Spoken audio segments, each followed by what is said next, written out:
松弛一下。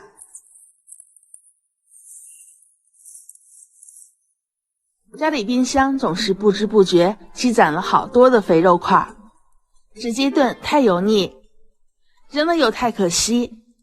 首先我们用温水给它清洗干净，然后改刀切成薄片，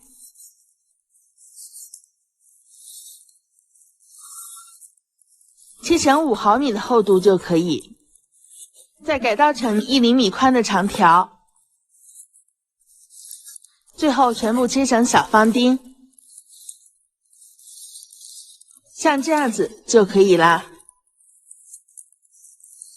很多朋友炼好的猪油一点也不白，而且有一股腥味。其实炼猪油也是需要一些小技巧的。首先把切好的猪肉丁冷水下锅，